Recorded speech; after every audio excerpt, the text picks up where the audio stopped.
کہانی کی شروعات ہوتے ہی ہے چودھویں صدی قبل مسیح کے دور سے، جب اسپارٹا کی زبردست فوجی طاقت نے ایتھنز کی شاندار جمہوریت کو خاک میں ملا دیا۔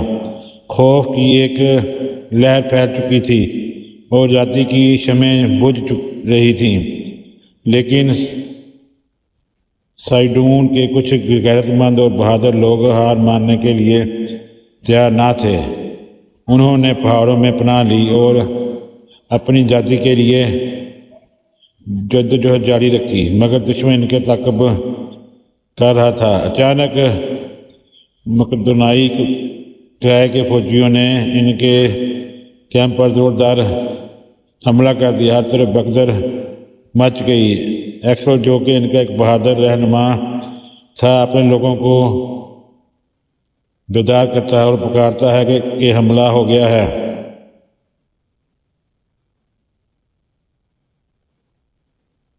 فورا اور ایکسل کی گرفتاری۔ حالات کی نزاکت کو دیکھتے ہوئے ایکسل اپنے ساتھیوں سے کہتا ہے کہ تمام خواتین اور بچوں کو فوراً گاڑیوں میں سوار کر کے محفوظ مقام پر بھیجا جائے۔ وہ اپنی والدہ اور معصوم بچوں کو الوداع کہتے ہوئے کہتا ہے کہ انہیں تاور کے گاؤں لے جاؤ، ندی پار کرتے ہی تم محفوظ ہو جاؤ گے۔ والدہ منتیں کرتی ہے کہ ایکسل بھی ان کے ساتھ چلے، لیکن وہ اپنی قوم کو تنہا چھوڑنے سے صاف انکار کر دیتا ہے۔ ایک طرف مظلوم لوگ فرار ہو رہے تھے تو دوسری طرف ایکسل اکیلا تلوار سوت کر دشمن کے فوجیوں پر ٹوٹ پڑتا ہے، لیکن دشمن کے جرنیل کا حکم آتا ہے کہ اسے زندہ پکڑو۔ بالآخر سپاہیوں کا گھیرا تنگ ہوتا ہے اور ایکسل کو نیزوں کی نوک پر گرفتار کر لیا جاتا ہے۔ ایکسل دشمن کے سامنے بھی سر نہیں جھکاتا اور کہتا کہ تم مجھے قہر کر کے کچھ حاصل نہیں کر سکو گے۔ میری قوم کی نفرت تم سے کبھی ختم نہیں ہوگی۔ محل کی سازشیں۔ منظر بدلتا ہے اور ہم محل کے پرشکوہ راہداریوں میں داخل ہوتے ہیں، جہاں کا حکمران رمبیو ایک قلعے کے فوجیوں کے بڑھتے ہوئے اخراجات اور بغاوت سے نپٹنے کے لیے حکمت عملی بنا رہا ہوتا ہے۔ اس کے مشیر اسے مشورہ دیتے ہیں کہ مقدونیائی فوجیوں کا بوجھ اب ریاست اٹھا نہیں پا رہی، لہذا مقامی لوگوں کو فوج میں شامل کیا جائے۔ لیکن رومبیو یہ کہہ کر انکار کر دیتا ہے کہ اگر ہم عوام کو ہتھیار دیے گئے تو وہ اس کے خلاف ہی بغاوت کر دیں گے۔ رومبیو کا غرور۔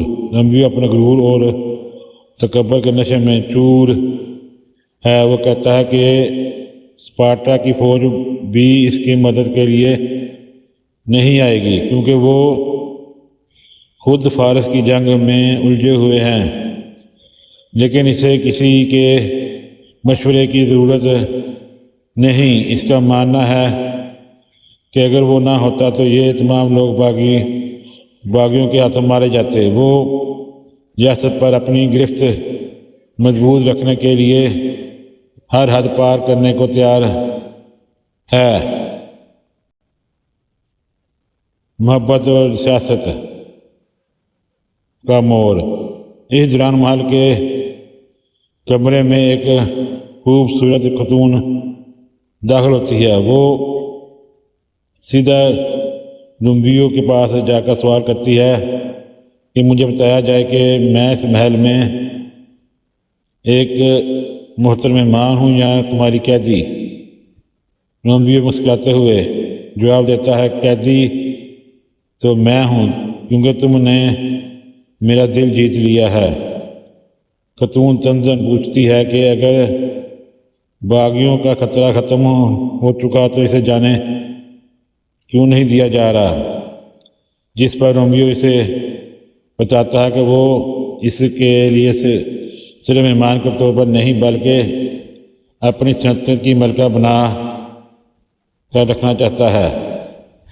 کہانی یہاں ایک نئے موڑ پر آ کر رکتی ہے، جہاں ایک طرف آزادی کی جنگ اور دوسری طرف اقتدار اور محبت کے کھیل۔ السلام علیکم ناظرین، آج ہم جس تاریخی فلم کے خاص منظر کا تجزیہ کر رہے ہیں، اس کی شروعات ایک شاہی محل کے گلیارے سے ہوتی ہے۔ یہاں نیلے لباس میں ملبوس ایک مغرور رہنما اور ایک عورت کے درمیان گفتگو ہو رہی ہے۔ خاتون اس کے مسکرا کر چیلنجنگ انداز میں کچھ کہتی ہے، جس پر وہ شخص غرور کے ساتھ جواب دیتا ہے، تمہیں معلوم ہونا چاہیے کہ مجھے ہارنے کی عادت نہیں ہے۔ اس کے الفاظ میں فتح کا گھمنڈ اور چیلنج صاف نظر آتا ہے۔ کانکنی کی کان اور غلاموں کا ماحول۔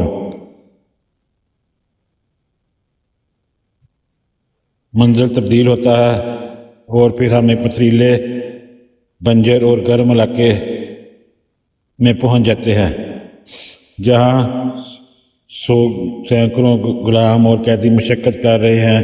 یہ قیدی کورے کھانے اور سخت محنت کرنے پر مجبور ہیں۔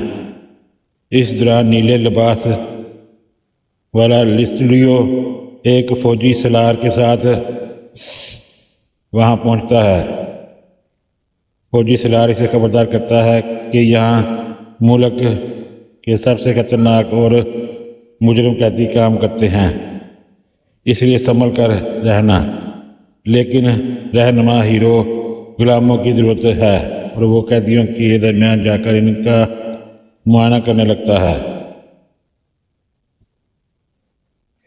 قیدیوں کا انتخاب اور دلچسپ مکالمہ۔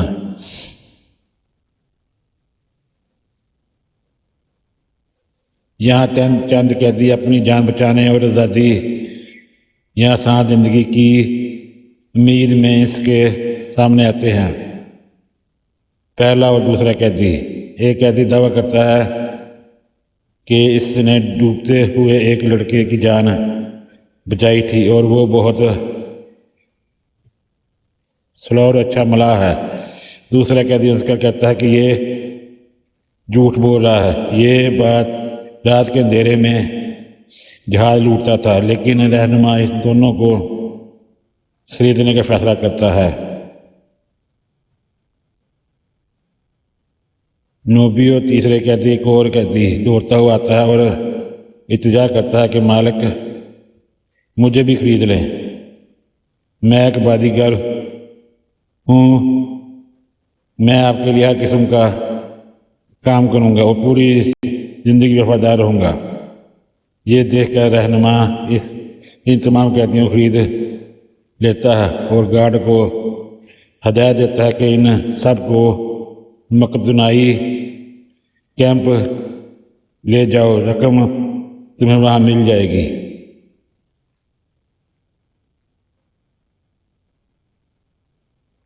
قیدی کا جلوس اور بستی میں کٹمنڈ۔ اگلے منزل میں شہر کے وسط میں ایک قیدی مرکزی ہیرو کو ذوالفقار اور لوہے کی زنجیر میں جکڑ کر لایا جا رہا ہے۔ اس کے گرد رومن گارڈ مسلح کھڑے ہیں۔ غلام کا ہجوم سڑک کے دونوں طرف کھڑا ہے۔ ان کے چہروں پر خوف، دکھ اور ہمدردی کے تاثرات ہیں۔ ایک ضعیف عورت، شاید اس کی ماں یا چاہنے والی، ہجوم کو چیرتی ہوئی آگے بڑھتی ہے، اس کے قریب جا کر کہتی ہے، اس کا ہاتھ تھامتی ہے اور کہتی ہے، امید مت ہارنا، لیکن گارڈ اسے فوراً پیچھے دھکیل دیتا ہے۔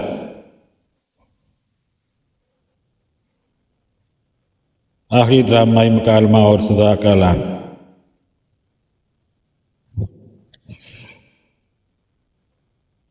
ہجوم کے سامنے سیڑھیوں سے وہی نیلے لباس پہنا ہوا مغرور بادشاہ نیچے اترتا ہے۔ وہ مجرم ہیرو کی آنکھوں میں آنکھیں ڈال کر پوری عوام کے سامنے لڑکارتا ہے، تم نے اس عوام کو میرے خلاف بھڑکانے کی کوشش کی، تم نے اس ریاست کی قانونی حکومت کے خلاف بغاوت کا جرم کیا ہے۔ آج سب کے سامنے تمہاری تقدیر کا فیصلہ ہوگا، تمہیں گھٹ گھٹ کر ایک دردناک موت دی جائے گی۔